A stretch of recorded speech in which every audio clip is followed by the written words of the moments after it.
Merci Madame la Présidente, Monsieur le rapporteur, mes chers collègues. Le gouvernement propose par ce projet de loi de reporter les élections régionales et départementales, initialement prévues en mars prochain, au mois de juin. Et cette décision, Monsieur le rapporteur l'a rappelé, est issue d'un large consensus parmi les familles politiques de notre pays, après la consultation menée par Jean-Louis Debré. Et c'est bien naturellement que le groupe LREM apportera son soutien à ce texte. Si, face à la crise du Covid-19, nous devons faire des aménagements utiles sur l'organisation des élections, la vie démocratique doit suivre son cours. C'est ce qui s'est d'ailleurs passé l'année dernière pour les municipales. Certes, le deuxième tour a eu lieu plus de 3 mois après le premier, mais il a eu lieu.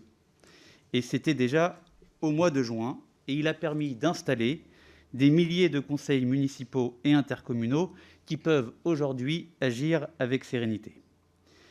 Bien sûr, nous ne savons pas quelle sera la situation sanitaire en juin prochain, mais nous avons des raisons d'espérer qu'elle puisse permettre l'organisation des scrutins grâce au déploiement de la campagne vaccinale et à une amélioration du contrôle de l'épidémie.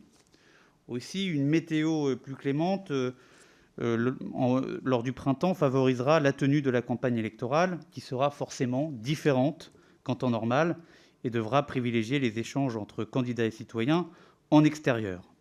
Mais l'importance de tenir le scrutin et de donner la capacité aux Français de s'exprimer dans les urnes doit de toute façon primer sur le fait d'assurer des conditions totalement normales de campagne.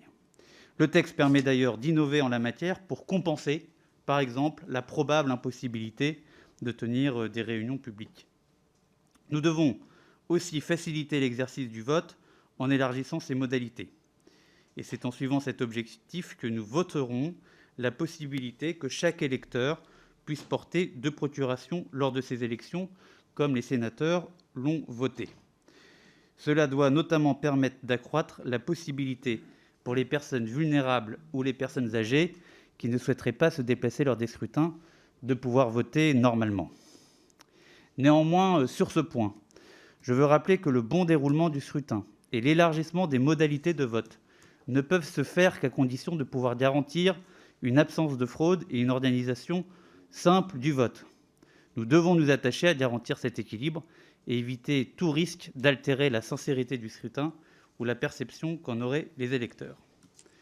Nous soutiendrons aussi un allongement de la campagne électorale, porté de 2 à 3 semaines, proposé par notre président de la commission des lois, afin de faciliter l'accès aux informations électorales des candidats et de laisser davantage de temps à nos concitoyens pour en prendre connaissance. Je pense en particulier aux panneaux d'affichage électoraux.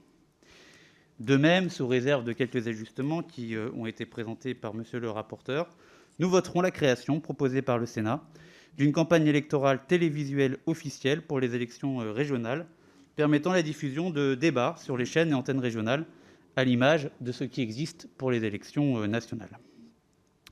Nous soutiendrons également toutes les initiatives gouvernementales, ne ressortant pas nécessairement du domaine de la loi, mais qui viseraient à favoriser la participation et le bon déroulement de la campagne électorale et des opérations de vote, notamment par exemple un appel au volontariat des jeunes pour se porter assesseurs dans les bureaux de vote. En effet, organiser un double scrutin en période de crise sanitaire est un défi que nous devons relever avec toutes les bonnes volontés pour faire vivre notre démocratie. Je vous remercie.